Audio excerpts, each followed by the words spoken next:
Good morning. The Subcommittee on East Asia and the Pacific will come to order.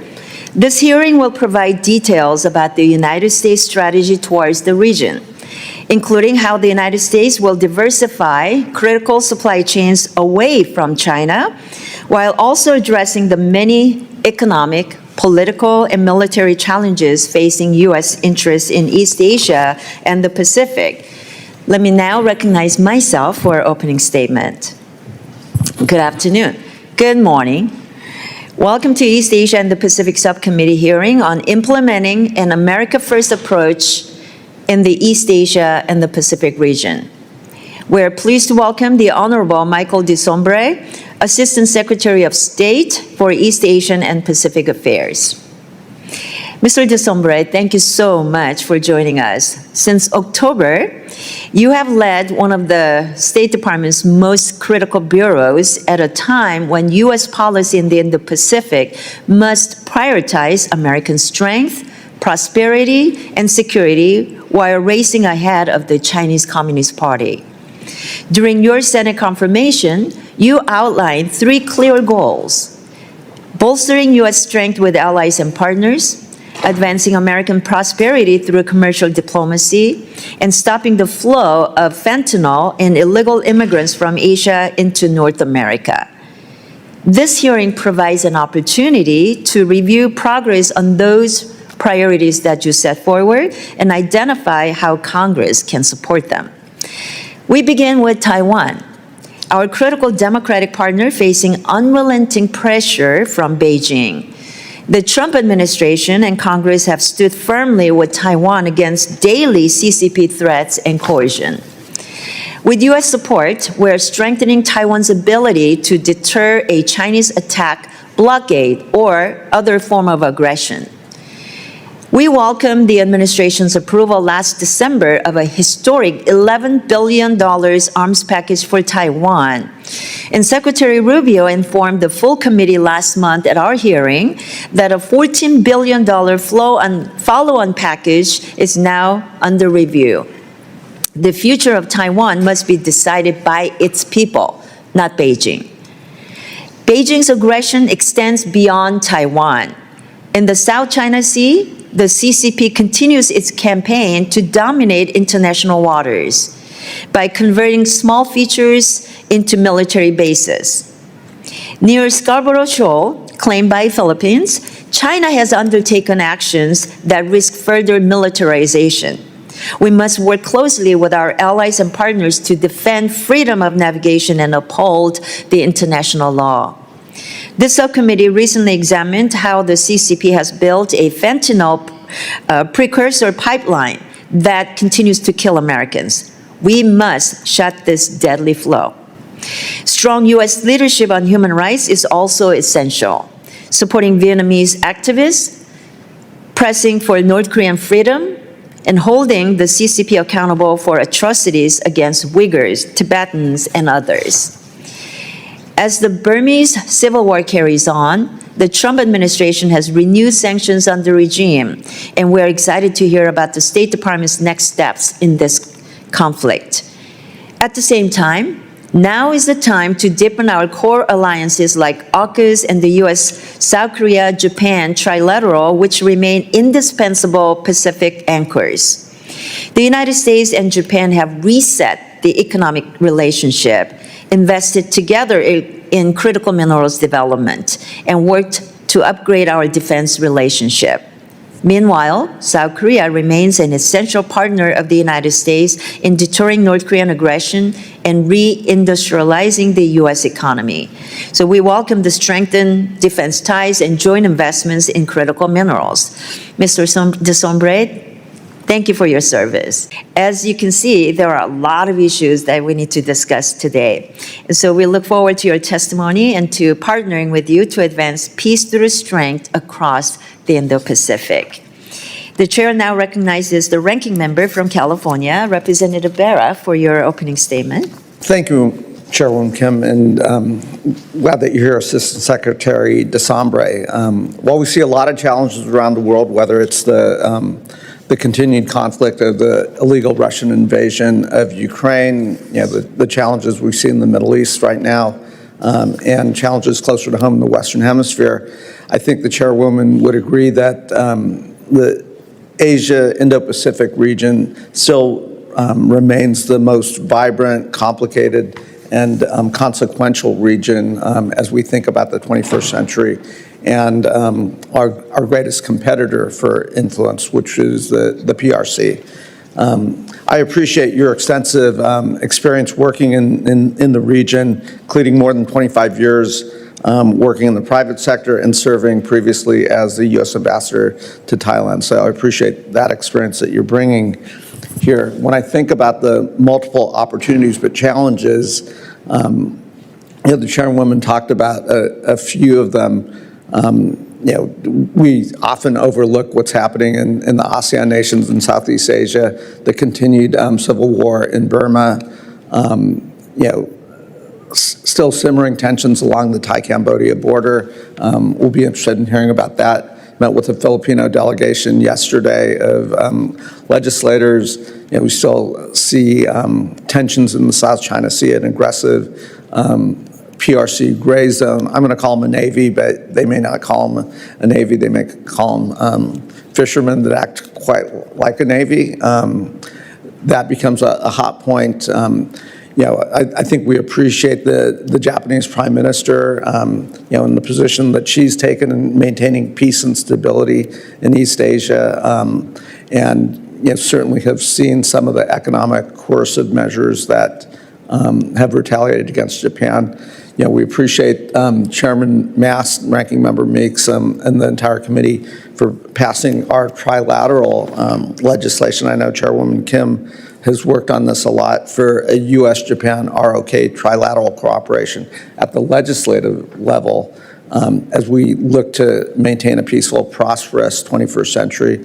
Was recently in Korea meeting with the new Korean president, again, talking about our commitments to the peninsula, making sure they don't have to worry about our commitment to be the nuclear deterrence. There's no reason for them to pursue any nuclear technology. Also, we'll be interested in hearing a little bit about President Trump's conversations with presently about nuclear-powered submarine commitments that they're very interested in. And then, further south, hosted a breakfast is the founding co-chair of the Quad Caucus, the importance of the Quad. Good reports out from Secretary Rubio's recent visit at the ministerial level.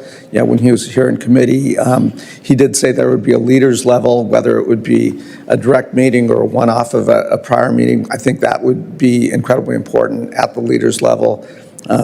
Interested in, I know President Trump had, while India is not your jurisdiction, India plays a critical role in this region through the Quad, through Australia.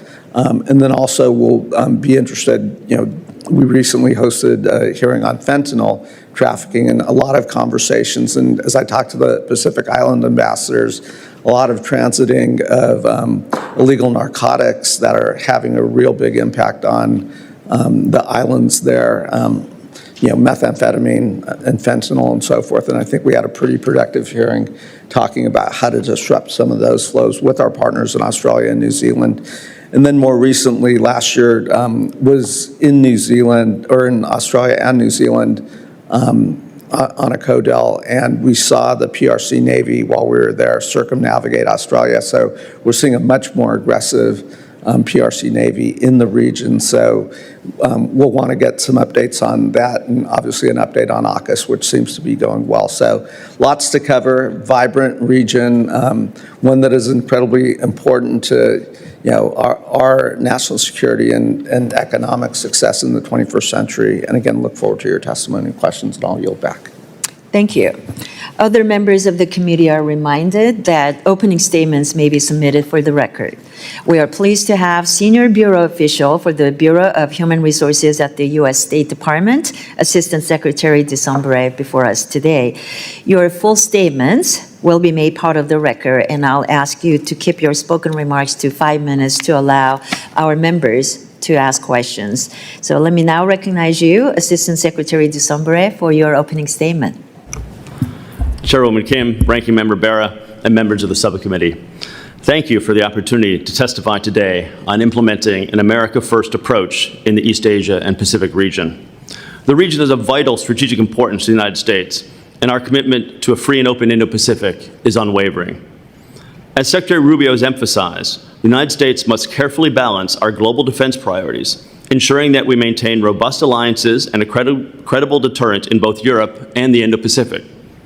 While we cannot deploy identical resources to every region, we are steadfast in our support for our Indo-Pacific allies and partners as part of our enduring commitment to the region that is the world's largest and most dynamic, economically and in many other respects. Our approach is rooted in strengthening alliances and deepening relations with the Quad and trilateral cooperation with Japan, the Republic of Korea, and the Philippines, and through our key partnerships such as AUKUS. We continue to advance economic collaboration, promote regional prosperity, and reinforce security partnerships with countries across the region, including growing cooperation with Fiji, Vietnam, and Papua New Guinea. Our longstanding policy on Taiwan has not changed, which is guided by the Taiwan Relations Act, the 3 joint communiques, and the 6 assurances. We remain committed to preserving peace and stability across the Taiwan Strait and oppose any unilateral change to the status quo. The Department of State, in coordination with our interagency partners, is investing maritime law enforcement and regional security initiatives. These efforts are designed to uphold international law, safeguard freedom of navigation, and support the sovereignty of Indo-Pacific nations. We're also leveraging our new approach to foreign assistance to help partners build resilient economies, address urgent humanitarian needs, and enhance our shared interests in a range of areas. Our targeted assistance supports infrastructural, commercial cooperation, health, and education, while also fostering good governance and transparency, and ensuring that every dollar spent advances American interests. A key priority is securing critical mineral supply chains. We are working with allies and partners to diversify sources of critical minerals essential to advancing manufacturing, reducing dependence on China, and ensuring the security of our industrial base. Maintaining U.S. market leadership on AI and the digital economy in the fast-growing markets outside of China is another focus. Our Pax Silica initiative is building the coalition necessary to fortify our supply chains, while our embassies are working with commerce colleagues to promote AI and related exports. Through APEC and ASEAN, we are mainstreaming American regulatory approaches to minimize red tape and promote innovation. Additionally, we are encouraging countries and partners to increase investment into the United States, supporting American innovation and job creation. And our new reciprocal trade agreements are promoting fair and open markets in the region, which enable U.S. businesses to compete and thrive, while advancing high standards for labor, the environment, and digital trade. Our military colleagues, led by Secretary Hegseth, have highlighted the unique operational challenges of the Indo-Pacific: vast distances, logistical complexity, and the need for technological innovation.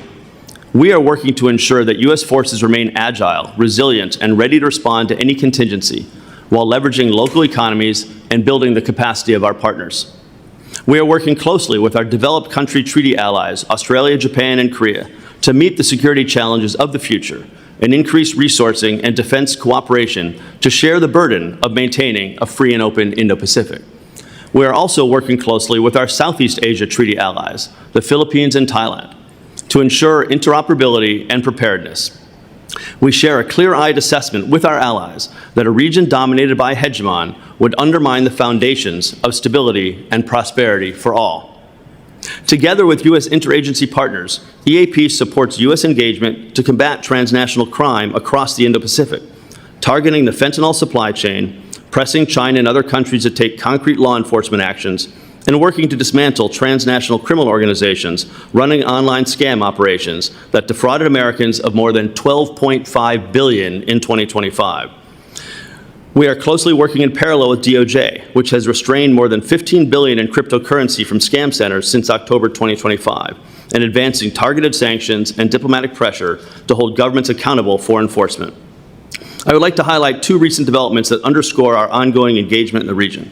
First, the President's recent trip to China provided an important opportunity for leader-to-leader engagement, reaffirming our commitment to open lines of communication and establishing a relationship based upon fairness and reciprocity. The President's meeting with Xi Jinping addressed critical economic and regional security issues, ranging from ongoing concerns with bilateral trade to Iran and the Straits of Hormuz. Second, the United States is advancing significant new cooperation within the Quad partnership, comprising the United States, Japan, Australia, and India. We are implementing the vision Secretary Rubio and his Quad counterparts laid out last month in New Delhi through a concrete plan that is expanding our work together on critical minerals, maritime security, infrastructure development, energy security, and emerging technologies. The Quad's renewed commitments will help ensure a free and open Indo-Pacific and demonstrate the power of like-minded democracies working together to address shared challenges. Through these efforts, the State Department is making America safer, stronger, and more prosperous. By advancing our interests abroad, we are protecting our citizens at home, strengthening our economy, and upholding the values that define us as a nation. Above all, our Indo-Pacific strategy is guided by the aspirations of the region's people and our shared commitment to peace, stability, and prosperity. We remain engaged, present, and responsive to the needs of our allies and partners, and we look forward to working with Congress to advance these objectives. Thank you. Thank you. Let me now recognize myself for 5 minutes of questioning, and I want to start with South China Sea. You know, recently Japan and the Philippines formally started the maritime boundary negotiation for their overlapping exclusive economic zones. But in direct response to that, Chinese Coast Guard has significantly ramped up patrols east of Taiwan.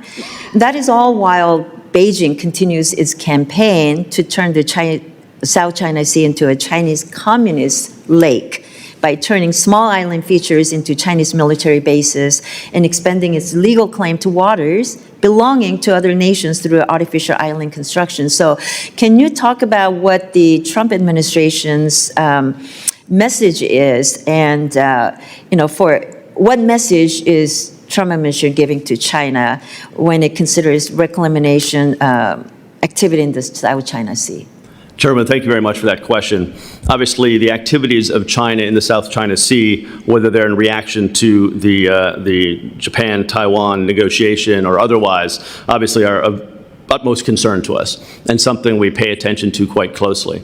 As you mentioned, in the Scarborough Shoal, we've been working quite closely with the Philippines recently in relation to Chinese activity there that has caused some issues.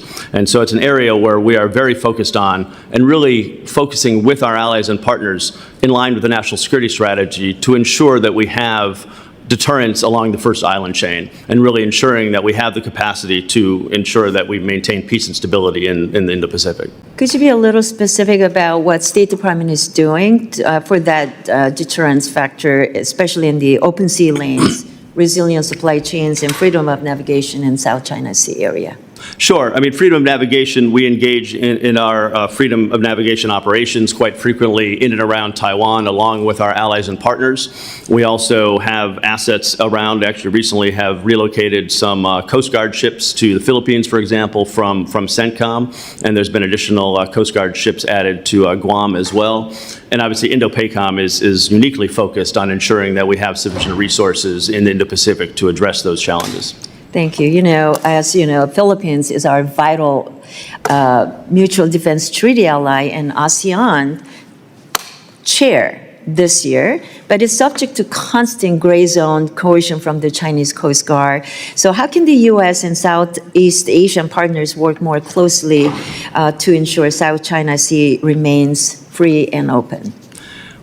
That's a very good question, Chairwoman, and is an area that we spend a lot of time focusing on. I was just in Manila a week and a half or so ago, meeting on the sidelines of an ASEAN meeting with Philippine national security individuals as well. And one of the prime ways that we're seeing a lot of great cooperation is between Japan and the Philippines, and Japan, Australia, and the Philippines, and other multilateral groupings that we're working together with to help support the Philippines in these efforts. You're absolutely right. They are the recipients of significant pressure from China. It is an area that they're focused on, and we're focused on supporting them, and we're focused on working with our other allies and partners to support them as well. Mm-hmm. You know, South China or Southeast Asia holds significant potential for diversifying our critical mineral supply chains away from CCP dominance. So we're looking at Malaysia, Philippines, Singapore, and Thailand. They're already members of the U.S.-led critical minerals ministerial. But another Southeast Asian country, Vietnam, which we talked about, it possesses the 6th largest rare earth reserves globally, but is not currently a member of the Critical Mineral Ministerial. So can you talk about the engagement with Vietnam in the critical mineral space, and are there any challenges to expanding our cooperation with them?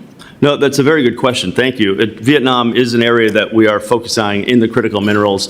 I was in Vietnam a few months ago and spoke to them specifically about this. And they have great mineral resources, but they're currently unmapped. They don't know where lots of them are. And that's an area where we are hoping to cooperate with them using U.S. foreign assistance and other of the tools at our disposal to try to help them understand where their critical minerals are and ensure that they can be part of a supply chain that doesn't run through China. Just staying on Vietnam quickly, I represent a large Vietnamese American community in Southern California, but they care deeply about human rights, where they also care about opening up our trade and economic relations with them. So how is State Department balancing that human rights with our security and economic goals with Vietnam, and how does EAP have to ensure the Vietnamese government address that human rights violation? Is there something, a leverage factor here? These are all areas of our focus: the economic, the security, the human rights. Obviously, we detail very clearly in the human rights reports issues that we have, and I can assure you that we privately raise with Vietnam those issues related to human rights and other aspects of corporate governance. At the same time that we are working to really help develop the economic resilience and economic growth of Vietnam. I think we've found historically that economic growth is one of the best providers of freedom in the long term. And so really helping Vietnam see the benefit of the private sector, see the benefits that engagement with the world can bring, will also help bring about a much better Vietnam. Great. Well, thank you. My time's up. I now recognize Ranking Member Bera for 5 minutes. Thank you, Chairwoman Kim. Recently, I was in Korea with Congressman Zinke, talking about a host of things, but also appreciate the National Assembly. The week prior to our visit had passed their commitment to the $350 billion investment in the United States, including $100 billion in shipbuilding. One area that did come up, following the embarrassing raid that took place in Georgia, that I don't think the president was aware of. I think the Koreans handled it fairly well. I know Chairwoman Kim has her Partner with Korea Act, and I'd love for us to address the visa issue legislatively. But in the interim, one topic that did come up at the National Assembly as well as with President Lee is, as they're making these investments, I think we understand that they would like to bring some of their engineers to help build some of these factories. If we're shipbuilding, we do have to train up a workforce to build the ships here in the United States. And again, Congressman Zinke and I have talked about, through executive actions, perhaps as those investments are coming in, to have an allocation of visas that would also allow those workers to come in. That's not a question, but I would just put that out there. And I think that's a place where Congress, while we're working on Chairwoman Kim's legislation, getting that across the finish line, perhaps in the interim we could work on a way to speed up those investments coming in, but also to allow some of those workers to come in as well. Assistant Secretary, you talked a little bit about the online scam operations. A few years ago, it led a CODEL to Vietnam, Cambodia, and Laos to look along the Mekong River, and was not aware of how prevalent some of these exclusive economic zones, which really are, these Chinese gang-operated areas along the Mekong, where they are doing a lot of these online scams, and in some ways indenturing some of the civilians in these companies. I've recently met with the Cambodian ambassador to talk about whether they were addressing this. You see drugs moving through these areas as well. I'd be curious if you could give us an update on your perspective. They gave me reassurances that they were trying to address and crack down on this. I'm not quite sure if it's moving fast enough. No, thank you, Congressman. It's a very important area. Stopping the online scams, as I mentioned in my testimony, we estimate that they defrauded Americans out of $12.5 billion in 2025, which is actually a 25% increase from 2024. So the problem is not getting better, it's still getting worse. We are very focused on that and implementing, the President has an executive order implementing a whole of government effort to crack down on these online scams, really focusing on enforcement and intelligence to make sure that we can go after the transnational criminal organizational leaders, arrest them, take their money, put them in jail, and stop them from defrauding Americans.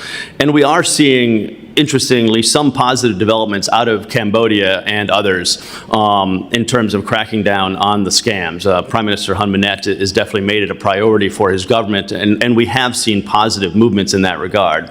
Interestingly, what that has resulted in is a lot of the scams moving to other countries in Southeast Asia. And so we now see scam centers cropping up in Malaysia, Indonesia, even in Timor-Leste and other places, which is not good, but has actually the beneficial aspect that it's gotten us much greater cooperation amongst all these other countries that now are seeing the detrimental impacts of having those in their countries. And so I've recently organized a contact group amongst some of our allies and partners, including many of the Southeast Asian nations, to really coordinate and see if we can get coordination on enforcement and intelligence. And really, as I said, the goal is not to just shut down the scam centers, which had been sort of Cambodia's goal. The goal is to make sure we arrest the bad guys and make sure they don't ever do it again. Wait, let me ask another question. We haven't, the ongoing civil war in Burma that now has gone on for multiple years. If you could give us a quick update on your perspective where that's at.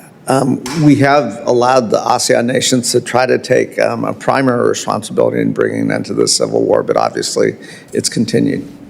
Yeah, I think we've seen in the last 5 years that the civil war has continued, and our policies have not, unfortunately, stopped the killing and stopped the human rights violations. So, I mean, we continue to evaluate based upon changes on the ground of exactly the best way forward, but we will pursue engagements with all groups in Burma that directly benefit U.S. interests, including in combating transnational crime, scam centers, expanding commercial access, and advancing a free and open Indo-Pacific. Great. Thank you. Let me now recognize the gentlelady from American Samoa, Ms. Rariwaigan, for your 5 minutes of questioning. Thank you, Chairwoman.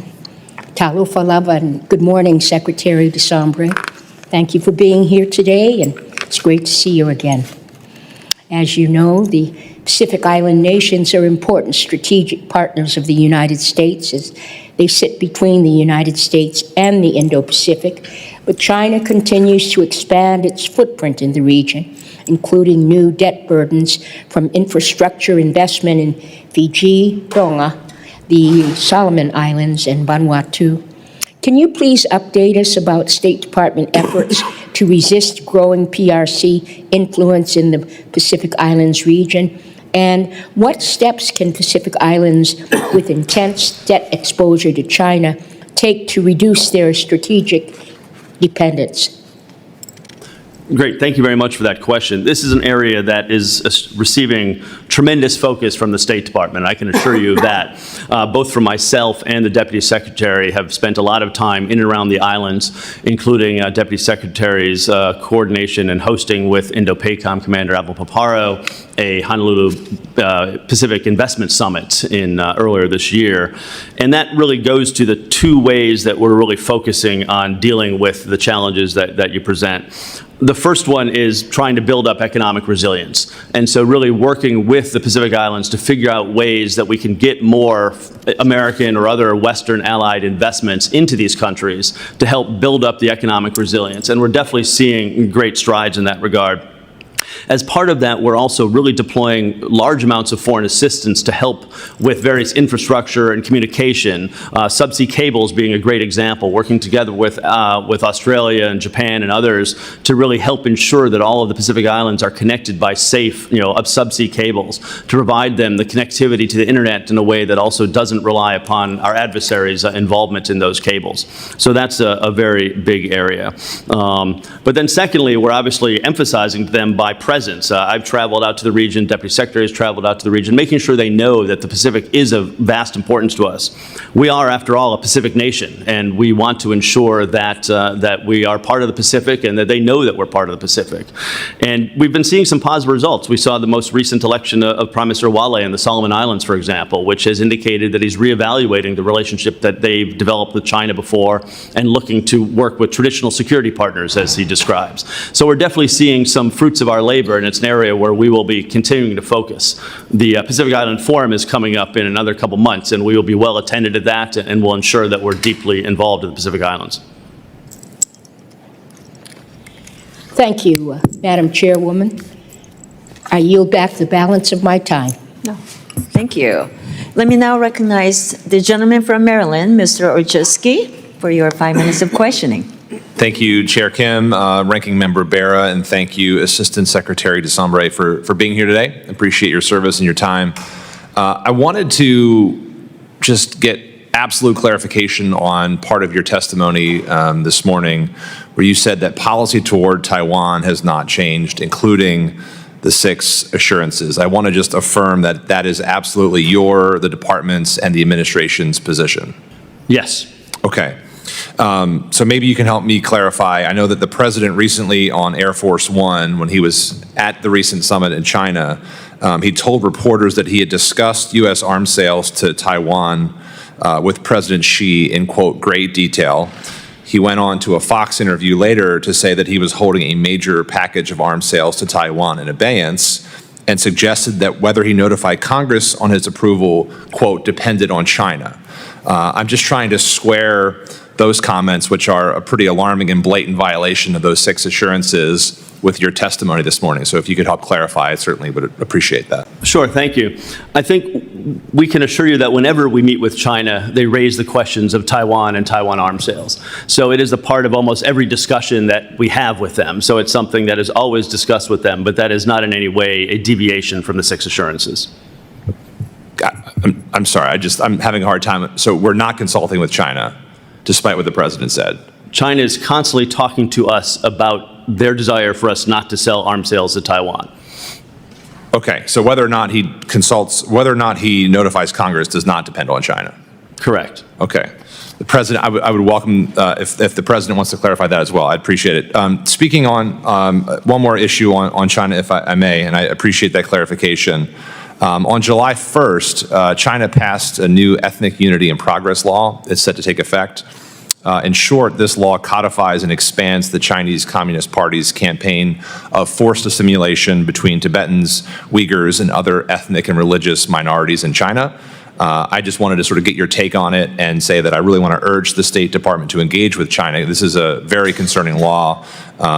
We know that human rights has been a central component of high-level U.S.-China dialogue across administrations, and just want to make sure that we're not taking this critical issue off the agenda and handing Beijing a major win. I can assure you we are not taking that critical issue off the agenda. We're tracking that issue and many of the recent challenging decrees coming out of China quite seriously.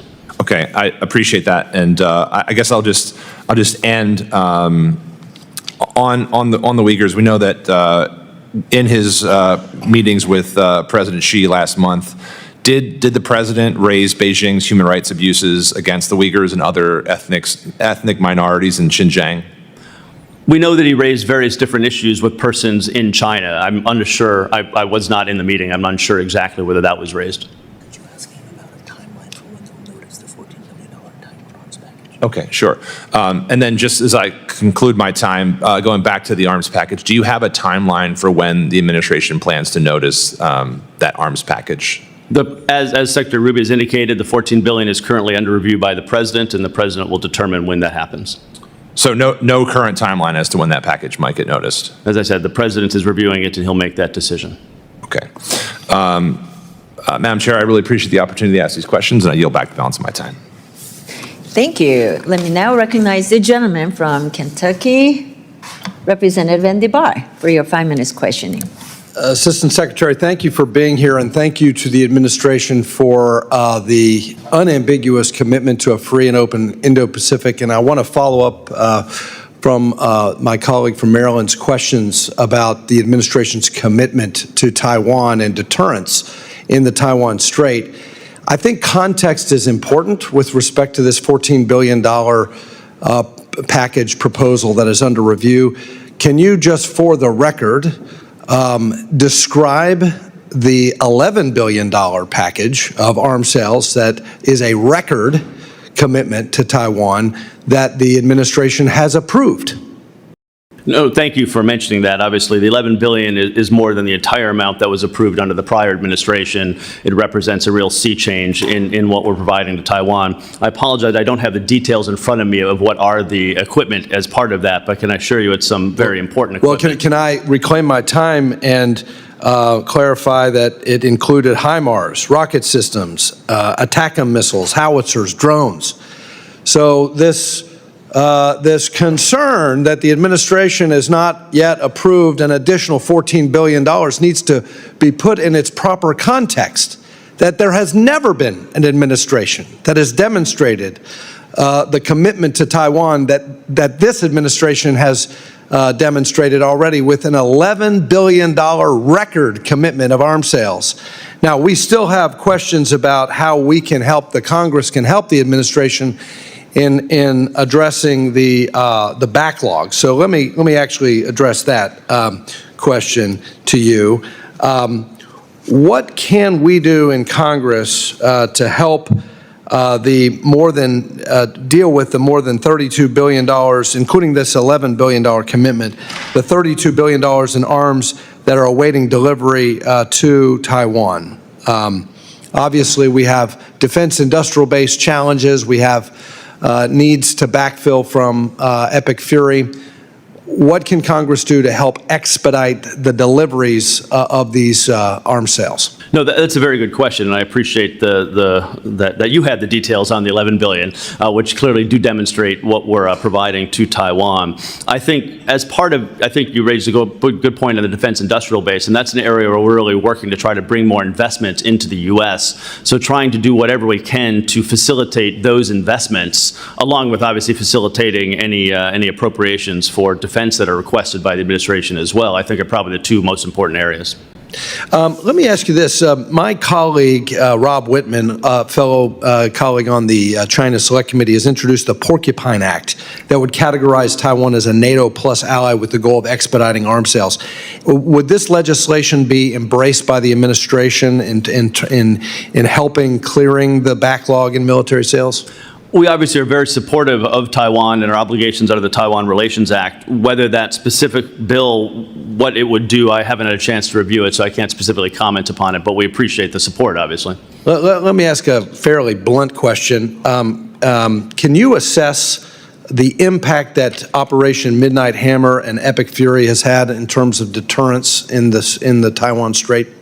Yes, I think that our adversaries have looked at the capability of our U.S. military and seen things that they did not expect and seen things that they don't have. And I think that has made them think quite seriously. Well, I appreciate the bipartisan interest in deterrence in the Taiwan Strait, but there is nothing that I think has reinforced that deterrence than the president's demonstrated the will to use kinetic force in advancing American interests. And that certainly was not present in the previous administration. Secretary Desambre, let me ask you about the Philippines really quickly.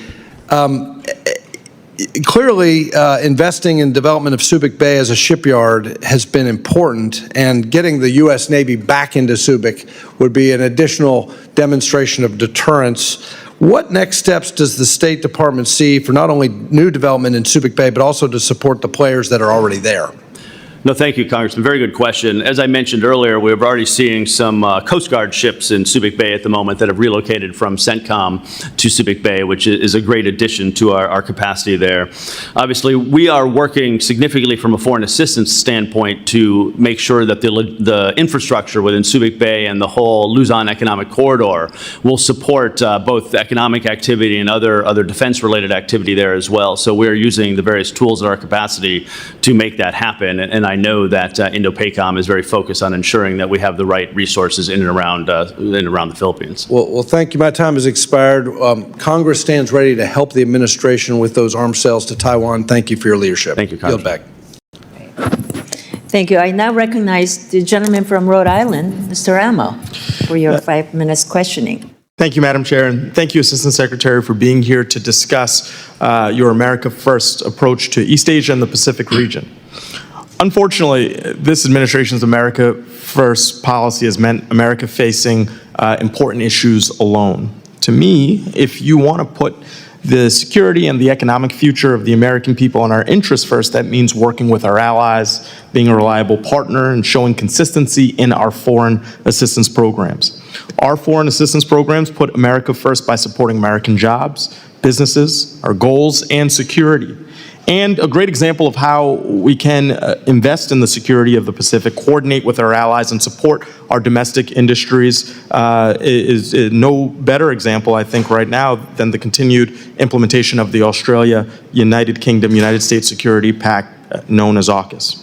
AUKUS works to promote free trade and security in the Indo-Pacific by coordinating with our partners in Australia, while also supporting good-paying jobs and manufacturing here in the United States and in my home state of Rhode Island.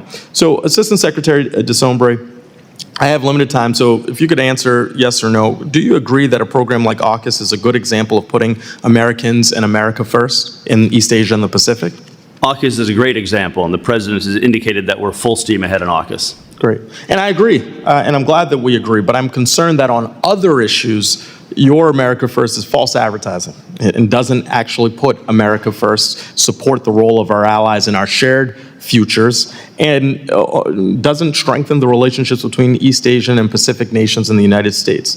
Thanks to President Trump's executive orders, the United States is leaving international organizations focused on Pacific nations like the Economic and Social Commission for Asia and the Pacific, creating a vacuum, right? A vacuum that China will fill. The administration also closed Radio Free Asia for months, leaving no news organization to counter China's propaganda.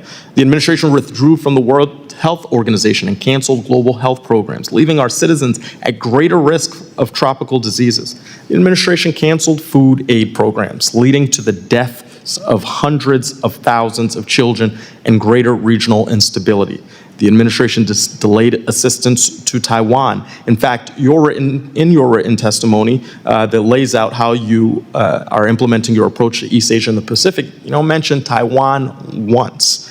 The administration tried to close the National Endowment for Democracy, whose programs crack down on scam centers in Southeast Asia that are stealing billions from Americans every day, the same people purported to be taken care of under an America First policy. Unfortunately, China is filling the gap caused by your foreign aid cuts, the closure of U.S. aid, and the abandonment of our allies. They're using our absence as proof to the region that we're not a trustworthy or reliable partner. So I just don't think that's putting America first. Those decisions make America weaker and less secure. So, Assistant Secretary, what are you doing to mitigate the impact of the loss of our soft power and the weakening of our regional relationships in East Asia and the Pacific? Thank you, Congressman, for that question. And I guess I would strongly dispute that we have lost our soft power or had weakening of our relations with our allies. Focusing first on the allies, the relationship with Japan, for example, is the strongest it's ever been. And we are in a new golden age of our relationship with Japan. We have a prime minister and our president that have a very great relationship, and our work with them on defense, on economics, on security, on supply chains, on everything is at a level like it's never been before. So the relationship with Japan is... All right, name another country other than Japan. Korea. Korea is also an amazing country. We've got great, cooperation with them, not only bilaterally with Korea, but trilaterally with the Japan, Korea, and the U.S. And we're working very closely together, cooperating on maritime security and others. And each of those countries has agreed to invest billions of dollars into America to help reindustrialize America, to really ensure that we bring jobs back to America, we bring shipbuilding back to America, we bring all the industrialization back to America. What about the Pacific Island nations? Wonderful example. I think we've just spent $330 million along with Australia, New Zealand, Japan. We've committed for undersea cables to connect 13 Pacific islands together with undersea cables. But you do also know the State Department cut over half the budget to help Pacific Island nations counter China and slash development funding to the region. Actually, our assistance for Asia, including the Pacific, has gone up dramatically. And in the State Department appropriations last year, we had $1.8 billion dedicated to Indo-Pacific. And I can guarantee you, we are going to be spending. Well, I'd like you to follow up with me on that, because that is counter to the facts that I have. I would disagree with the facts that you have. Okay, well, please follow up. I'll submit that in writing. So here's the thing. My time is ending. I think you have to know that China isn't using the cuts that we have that you will ultimately share with me to to send a message that the United States isn't reliable. And so we have to do better. Our nation's security and safety depends on it, and our standing in the world. And so that's what the State Department's meant to do, and I hope that you commit to that mission. With that, I yield back. Thank you. And let me now recognize the gentleman from Guam, Mr. Moreland. Thank you, Madam Chairman. Mr. Secretary, thank you. I suppose you've been to Guam. I have. Yes, exactly right. And I really appreciate your position that you're in now with all the experience that you had coming from being the ambassador and all the knowledge. And I understand you speak several languages. So thank you for that. Maybe you can teach me Chamorro one day if you don't know that one. But Undersecretary, last Congress, I secured a provision in appropriations to double the presence of the U.S. Coast Guard fast response cutters, which you mentioned in the Indo-Pacific. These Coast Guard plays an important role in diplomacy and building law enforcement capacity in the Pacific Island nations and countering transnational crime. So, as you mentioned, for example, Palau is one situation there that we have. Our area is so large. I also like, in addition to these fast response cutters, for you to consider the C-130 capabilities, having fixed wing in Guam for our free associated states, for Indo-PACOM area, to combat a whole bunch of illegal stuff that the CCP is doing. So I also want to ask you, how can we better leverage ship rider agreements and U.S. Coast Guard presence in the Pacific Islands to advance national security interests and deter the CCP influence? No, and we really appreciate the support for the Coast Guards, and I do believe, I'm unsure whether it's a response to the bill, but my understanding is that we are moving from 2 to 4 Coast Guards in Guam, which is great, and you're exactly right. The ship rider arrangements we have with the Pacific Islands are immensely valuable because it allows us to help them to police their EEZs for both illegal unregulated fishing, but also drug trafficking, which is becoming an increasing issue in the Pacific Islands. And so we have more of the islands now interested in signing up for ship rider agreements. We're actually looking to also have a Coast Guard based in Australia potentially as well, and to have another cutter there. As I mentioned, we've recently gotten 2 cutters into Subic Bay as well. And so we're really seeing an increase in the Coast Guard cutters, and they are an amazing force projection asset that really helps us in the Pacific. I appreciate that. And as we deter our aggressors with our strong defense, we would also like to ensure that our economy continues to grow with our allies. And one way that we can do that, and I'm the sponsor of Pacific Island Flight Alternative Act, PIFA, which would waive air cabotage rules for Guam and the Northern Mariana Islands. So this legislation is critical in lowering the airfare costs for residents. And it's been a top request for years, supported by the local governments and a number of members of Congress. Senator Mike Lee also expressed support for the idea just last week. So limited air cabotage expansions like the proposal would deepen our economic ties between the U.S. and our allied nations in the Pacific while delivering affordability to Americans in the territories. And for this, what are your feelings on the limited cabotage exemption? No, thank you for that question. I had my own personal experience with the logistical challenges when I went to the Marshall Islands and Micronesia, and I wanted to continue on my travel to Palau. But the way to get to Palau from Micronesia, at least on that day, would have required, I think, 3 different countries and 30 hours of travel. So yes, the travel logistics are challenging, and one of the issues I discussed in Micronesia with some of the business owners, a person was developing a hydroponics growth agriculture in Micronesia, but complained because of the logistics, he couldn't get his stuff to market anywhere outside of Micronesia because it would all be wilted by the time it got anywhere. So I agree completely that logistics, not just airfare, but also sea travel for goods, are incredibly important to develop the economic resilience of the Pacific Islands. Speaking again on Palau's waters, do cover one of the world's most expansive EEZs and have seen the rising instances of unauthorized intrusions from unauthorized Chinese research vessels and fishing operations, deploying illegal fishing, aggregating devices. What more can we do? So what more can we do to assist Pacific Island nations like Palau with IUU enforcement? I think really the addition of the Coast Guard cutters and the increased ability to have more of them at sea at once engaging in the shipwrighter operations, that's probably one of the most important aspects. We are also looking at other technological support that we can provide for monitoring and domain awareness in the Pacific to ensure that they can have better visibility on all the ships that are around them, some of which might be engaged in nefarious activities, including illegal fishing. Thank you so much. And final word for the importance of Guam and the Pacific. Would you mind? Oh, sure. I mean, Guam is an important gateway to the Pacific, and obviously our resources there and our personnel there and, the island itself is incredibly important as part of we are a Pacific nation, and Guam is part of us being a Pacific nation. Thank you, sir. Thank you, Madam Chair. Thank you. The gentleman from Texas, Mr. Castro, is now recognized. Thank you. China's used its control over the global processing of rare earth minerals, or rare earth elements, to pressure countries that criticize its actions, as you know.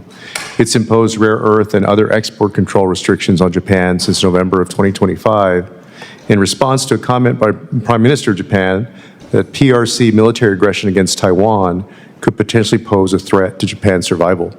And so my question to you is, has the administration communicated its concern to the PRC over its coercive economic action against Japan and other allies in the region?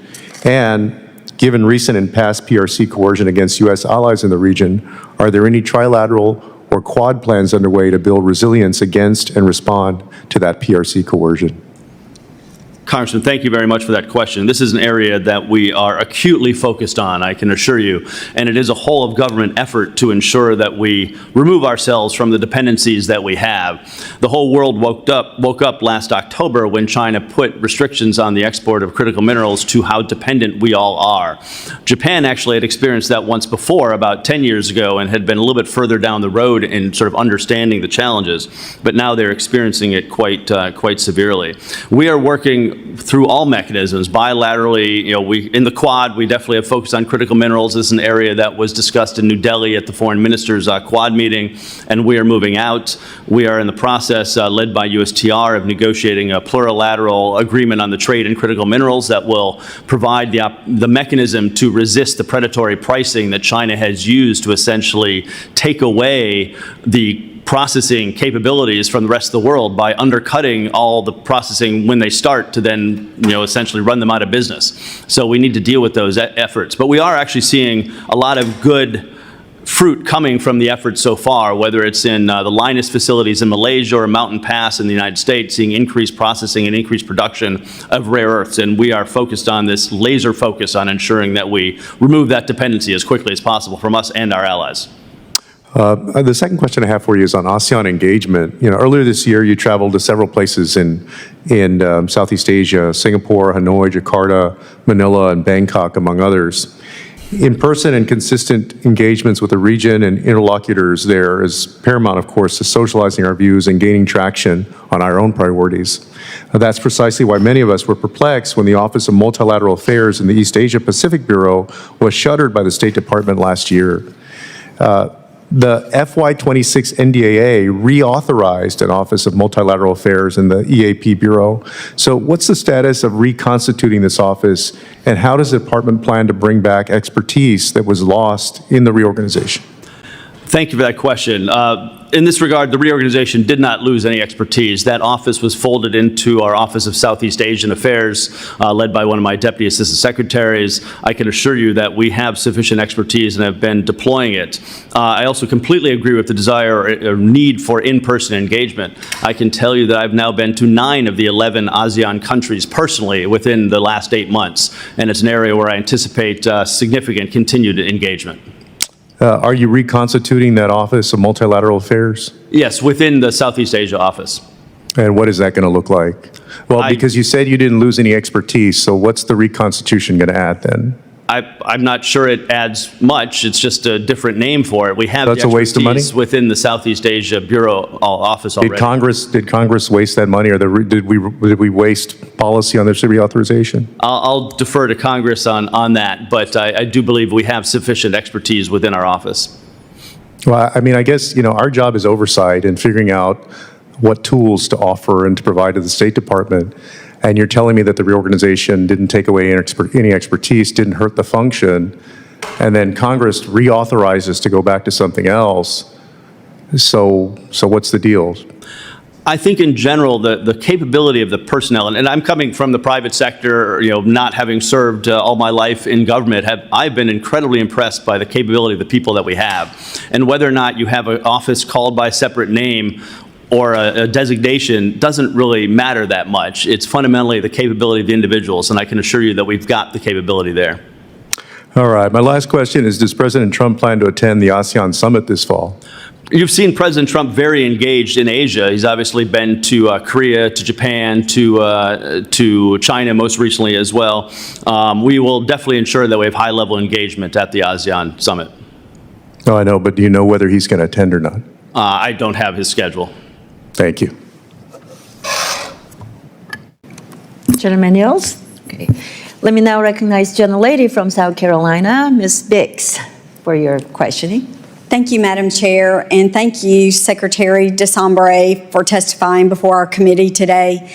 As a Lieutenant Colonel in the Air National Guard and someone who has seen firsthand how readiness gaps affect mission outcomes, I want to raise something that I think represents one of the best examples of American industry stepping up for our national security priorities. Lockheed Martin in Greenville, South Carolina, their facility is the only active F-16 production line in the world. Hundreds of my constituents, skilled tradespeople, veterans, and engineers, they work there on the campus that spans over 275 acres and contribute over $1.3 billion, and yes, I said billion with a B, annually to our state's economy. And they are genuinely proud of what they're building, and I am too. And what they're building is strategic deterrence. Taiwan contracted 66 F-16 Block 70 and 72 jets, and those planes are being assembled in upstate South Carolina with the Greenville team already running 2 shifts, 20 hours a day. That is an American industry responding to the call, and it deserves our full support.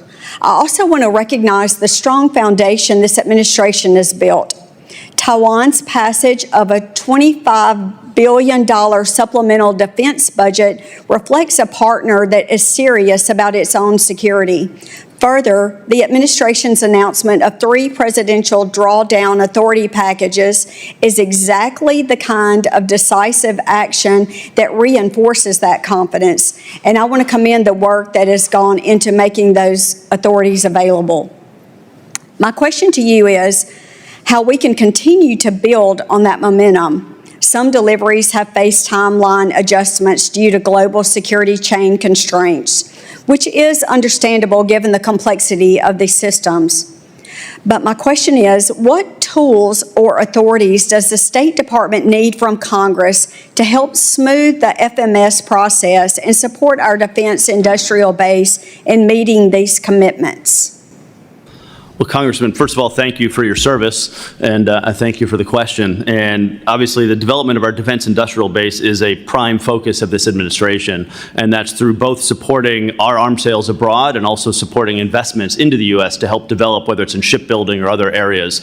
And so ensuring that we can facilitate rapid foreign military sales abroad is definitely something that is benefiting our defense industrial base, and your examples in South Carolina are obviously quite acute. I think similarly, trying to ensure that we can rebuild our shipbuilding industry, which is another big defense area that we unfortunately have ceded to our adversaries, is critically important. So being able to facilitate those investments and ensuring that they can develop them quickly is going to be very important. Well, thank you so much. I'm going to shift gears just a little bit. Our alliance with Japan is probably the most important one in the world. So the United States and Japan agreed last year to jointly develop critical mineral projects. What are the State Department's goals in aligning U.S. and Japanese critical mineral efforts? That's a very easy question to answer. The goal is to be remove dependencies on our adversaries in our critical mineral supply chain. And we are working very heavily with all of our allies and partners around the world to do that, bilaterally, multilaterally, plurilaterally, in every way. And really, some of that involves developing in the United States, whether it's what's happening in Mountain Pass. Some of it is working with our allies and partners around the world to ensure that we have secure supply chains in Australia or in Malaysia or in Japan or other places to ensure that they are not subject to being choked off by our adversaries. Okay, the U.S. and Japan are set to renegotiate our mutual host nation support agreement before its March 2027 expiration. Have those discussions begun? Those negotiations have yet to begin, but we anticipate them beginning shortly. So what kind of changes, if any, does the U.S. want to see through? I haven't had a chance yet to get up to speed on what we're planning on negotiating, so I'll have to get back to you, Congresswoman. Okay, great. I look forward to having further discussions with you and talking about the great manufacturing that's going on in South Carolina. And my time is up, so I will yield back. Thank you. I apologize. I thought your time was up, but you have a few more seconds if you wanted. Sorry. Great. We want to do a quick second round of questioning, and I know if Ms. Biggs wants to stay and ask further questions, you are more than welcome. I just wanted to revisit the conversations that we've had, my colleagues asking you a question about Taiwan's arms sales, and it was just discussed that Taiwan's legislative yuan approved $25 billion defense package they passed just last month. I know it shows an important step in its commitment to their, deterrence and our commitment to provide them with what they want through the FMS.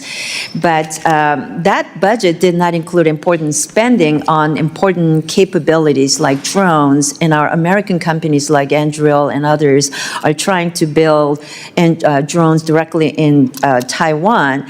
But without the full $40 billion that we thought they should pass and only coming short of that, what is the State Department doing to encourage Taiwan to spend the funds on drones that did not make it into that defense package they passed last week? Thank you for that question. We are indeed encouraging Taiwan to pass additional budgetary support for those weapon purchases, and there are various different bills under consideration currently by the Legislative Yuan in Taiwan. Okay. Let me also talk about South Korea. One of priorities for the current Lee Jae-myung administration is to facilitate the OPCON transfer as early as next year or into 2028. But I believe the U.S. Forces Korea projects that transfer conditions will be met in 2029. So whether it's 27, 28 timeline, is that realistic? If not, what are the challenges, and do you see any progress that South Korea has made towards meeting that transfer conditions? Yeah, as you indicated, the agreement on the transfer of operational control is a conditions-based agreement. So various conditions need to be met in order for us to both be comfortable that when they assume operational control, we will maintain the deterrence that we need in Korea. And so there's ongoing discussions of exactly the timing of that. We understand the desire from the administration to do it as quickly as possible, and we're focused on ensuring that the necessary conditions are in place as soon as possible. Thank you. And staying on South Korea, building on the very strong 73 years of U.S.-ROC alliance, we need to make sure that we are best positioned to deter North Korean aggression that is fueled by its defense treaty with Russia. So on that note, I also want to ask you about the progress that has been made in addressing some of the concerns regarding the treatment of some of our American companies in South Korea, namely Coupang. And there is also the non-tariff barrier concerns relating to South Korea. Can you address those issues? Sure. In the joint fact sheet that was agreed after the discussions in Korea, there are provisions relating to both of those. First of all, there's an agreement for them to not discriminate against U.S. companies in any of their regulatory actions. And Coupang obviously has been a topic that we have talked significantly with Korea about and really helped them understand that we are not happy with the treatment that Coupang has been getting, and that we expect them to treat Coupang of the same light that they would any other Korean company. So this is something that we continue to focus on with them. Similarly, the removal of the non-tariff barriers, particularly in automotive and agriculture, are areas that were covered in the joint fact sheet, and I can tell you that I have instructed my embassies, and actually embassies all around EAP, to ensure that whenever we have trade agreements or agreements related to removing non-tariff barriers or other regulatory access issues, that our team on the ground are laser focused on pushing to make sure that those agreements are implemented. Thank you. One area, I want to come back and revisit the discussion that you had with Ranking Member Bera on Burma issues. You know, for nearly 5 years, Tatmadaw has terrorized Burmese civilians through violence, aggression, and fear. And, you know, I see Burmese military junta as an illegitimate foreign military that terrorizes its own citizens and they hold sham elections. They serve as a proxy for China and Russia. That is why I'm so deeply concerned about the safety of Burmese refugees, many of them in my district in Southern California, and they will face grave danger if they return to Burma. So can you talk about State Department's current priorities related to Burma and how the administration is pressing junta to end the violence and release political prisoners and hopefully allow genuine democratic progress while protecting vulnerable Burmese in the United States? Yeah, we're very focused on trying to help resolve the ongoing conflict and helping to address the country's acute humanitarian crisis, which continues to fuel mass displacements and transnational crime that threaten the safety and security of the United States and our regional partners. And, you know, we're open to engaging with all stakeholders to figure out the way to do that. I think we've seen in the last 5 years that our policies have not resulted in a solving of the humanitarian crisis. So we need to figure out a way forward. Look forward to continuing to have that conversation and working with you. Let me now recognize Ranking Member. Thank you, Madam Chairwoman. I'll ask a couple quick questions. You just kind of following up on the critical minerals conversation. You know, had the pleasure of working with Chairwoman Kim and our staffs on the Dominance Act, which, you know, I raised with Secretary Rubio. It aligns very closely with some of the administration's priorities in this. You know, taking the Mineral Securities Partnership, now called FORGE, and creating that partnership with our allied nations, nations that share our values, looking at Pax Silica and so forth, training up a workforce that, you know, can invest in this. And again, broadly bipartisan. We've passed it out of the House of Representatives unanimously. Portions of it are getting marked up in a bipartisan way with Senator Coons and Senator Ricketts on the Senate side. And again, I think this would be a bright spot where Congress and administration are in alignment. So I'd ask, I mentioned to Secretary Rubio, but I'd also mention to have you guys take a look at the Dominance Act, because I do think it would be one that does align with the administration. As you're thinking about U.S. engagement in the East Asia Pacific region through Pax Silica and FORGE, and thinking about refining capacity, processing capacity, you talked about helping Vietnam identify where their critical minerals are. Are there specific countries that you're focused on? And I think particularly in, we know the processing, refining choke point that, we do have great mining capabilities, but we're still sending a large amount of this to China for the processing and refining. And if there are places where we could work in Congress to open up opportunities, particularly in East Asia and Pacific countries like Malaysia. No, thank you. And the countries we've initially focused on are the ones that we have critical mineral agreements with. So we have it with Australia, with Cook Islands, with Japan, with Malaysia, with Mongolia, with the Philippines, with Thailand, and with Vietnam.